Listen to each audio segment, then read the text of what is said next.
네, 안녕하십니까. 리딩투자증권 오승택 연구원입니다. 저희 금주 초에 이제 그 두산 밥캣이라고 하는 자료 발간을 했는데요. 사실 이제 자료가 나오고 나서 뭐 이 기업이 이제 실적을 발표한 것도 있고, 좀 약간 아웃데이티드 된 감이 좀 있기는 한데, 그럼에도 저희는 이제 뭐 투자 포인트라든지 이런 부분들은 여전히 유효하다라고 생각을 하고 있어서, 네, 뭐 간략하게 말씀드리겠습니다.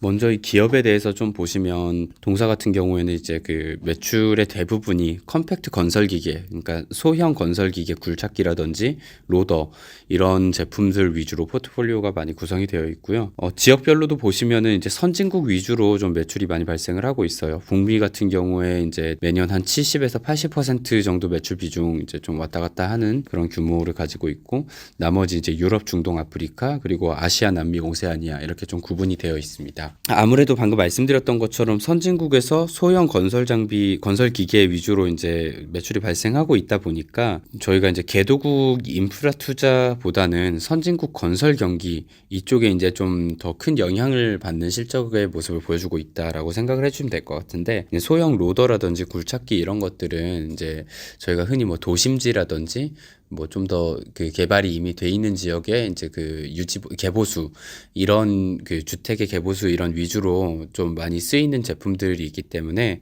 이쪽에서 이제 좀 실적이 많이 연동이 되어 있다라고 좀 봐주시면 될 것 같고요. 지금 최대 주주 같은 경우에는 두산 인프라코어가 51% 되는 지분을 들고 있어요. 근데 이 부분이 이제 인프라코어가 사업 부문, 투자 부문을 분할하면서 이제 그 현대중공업 쪽에 이제 매각이 되고, 두산 밥캣 동사 같은 경우에는 두산중공업 아래에 이제 직자회사로 편입이 될 예정입니다. 투자 포인트 좀 간략하게 말씀드릴게요. 먼저 이제 미국의 건설 경기가 굉장히 빠르게 회복을 하고 있다라는 모습을 좀 주목을 하셔야 될 것 같은데, 작년에 사실 그 코로나 팬데믹 사태를 맞으면서 그 미국의 NAHB라고 하는 주택시장 지수가 굉장히 빠르게 이제 떨어졌다가 또 바로 하반기부터 V자 반등을 보여줬습니다. 그래서 작년 11월 같은 경우에는 이제 이 지수가 집계된 이후 역대 최고치 90포인트를 경신을 했고요. 미국 센서스 뷰로에서 매월 발표하고 있는 신규 주택 허가 착공 건수도 굉장히 양호한 흐름을 보여주고 있다라고 봐주시면 될 것 같아요. 그리고 또 한 가지 저희가 좀 주목을 해서 보셔야 되는 부분 중에 하나는 미국 현지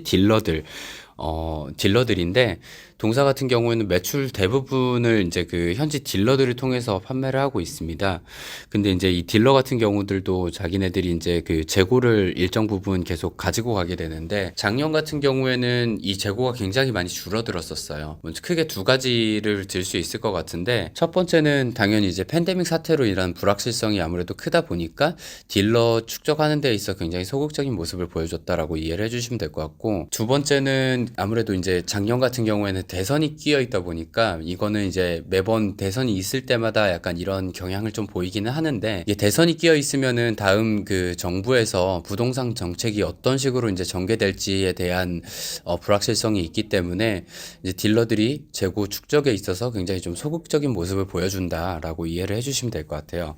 이 두 가지가 이제 작년에 맞물리면서 굉장히 이제 딜러 재고들이 좀 많이 줄어들어 있는 상태였다라고 봐주시면 되는데, 저희 자료 이제 4페이지에 그 위에 6번, 7번 그림 보시면, 이거는 이제 코마츠에서 발표하는 그 굴착기 가동 시간 데이터고요. 이 데이터가 그 올해 3월 굉장히 빠르게 급반등하는 모습을 보여줬습니다. 작년 YOY로도 굉장히 많이 올라왔고요. 뭐 이렇다 보니까 건설 경기가 굉장히 회복이 좀 빠르게 되고 있다 보니까 이 건설 기계에 대한 수요도 굉장히 빠르게 늘어나고 있는 상황이에요. 그렇다 보니까 수요는 굉장히 많이 늘어났는데 딜러들이 가지고 있는 재고는 역대 최저인 그런 수준이다라고 좀 생각을 해주시면 될 것 같고, 그렇기 때문에 올해 이제 뭐 자료 나온 뒤에 이제 1분기 실적도 발표를 했지만, 이런 부분들이 반영이 되면서 굉장히 좀 호실적을 기록했다라고 좀 생각을 해주시면 될 것 같아요. 그리고 저희는 이제 이 효과가 한 2분기, 3분기까지도 계속 좀 이어질 것으로 기대를 좀 많이 하고 있습니다. 뭐 일단 수요는 계속 좋기 때문에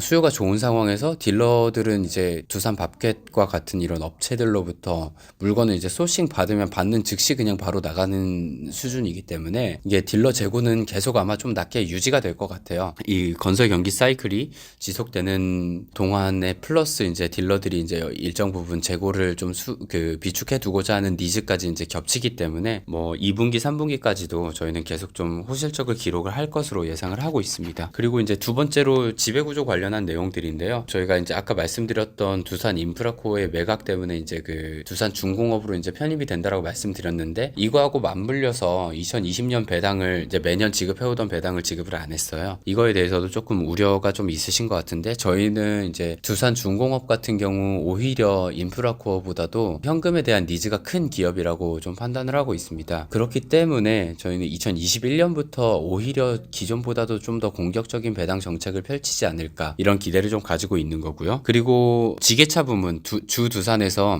이번에 7,500억의 지게차 부문을 이제 인수를 했는데 이것도 이제 많은 분들이 좀 우려를 하고 계세요. 근데 오히려 저는 이 지게차 부문 이제 그 사업 부문만 따로 떼놓고 보면은 2019년에 9,100억 원 그리고 작년 2020년에 8,000억 원 정도 매출을 일으킨 것으로 파악이 되고 있어요. 그리고 여기가 이제 뭐 이익률 같은 경우도 뭐 한 6% 한 중반대 정도 기록하고 있는 걸로 이제 파악이 되고 있는데 제가 매우 보수적으로 가정해서 영업이익률 5%를 가정해도 뭐 연간으로 영업이익이 한 450억 정도 그래도 기여를 할 수 있는 수준이기 때문에 저희가 이거를 이제 인수하는 데 들어가는 차입 비용 뭐 이런 것들을 감안하고서라도 이제 남는 그런 현금 흐름을 좀 보일 수 있을 것으로 좀 기대를 하고 있습니다. 마지막으로 이제 밸류에이션에 관한 내용인데요. 이제 최근에 그 글로벌 건설 기계 업종 주식들을 보시면 개도국 위주로 매출이 발생하는 기업들보다는 선진국 플레이어 위주로 밸류에이션 리레이팅이 좀 빠르게 이루어졌던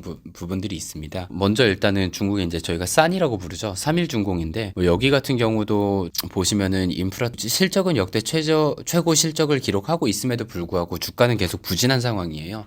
반면에 이제 선진국 위주로 매출이 발생하고 있는 캐터필러라든지 존 디어 등 이제 그 선진 시장 위주의 플레이어들 보면 굉장히 강한 그 우상향하는 그림을 보여주고 있는 거 반면해서 두산 마켓이 얘네들이 받고 있는 밸류에이션 대비 좀 부각을 많이 못 받았던 그런 부분들이 좀 있습니다. 그렇기 때문에 저희는 이제 국내 건설 기계 업종에서 보신다라고 하면은 선진국 플레이어와 가장 유사한 두산 마켓에 대한 긍정적인 의견 제시드리고요. 그리고 뭐 건설 기계 업종 자체가 아무래도 이제 뭐 그 작년에 팬데믹도 있고 하다 보니까 저희는 이 섹터 자체를 좀 좋게 보고 있기 때문에 관련 플레이어들 앞으로 좀 자료를 통해서 좀 소개해 드릴 수 있도록 하겠습니다. 이상입니다.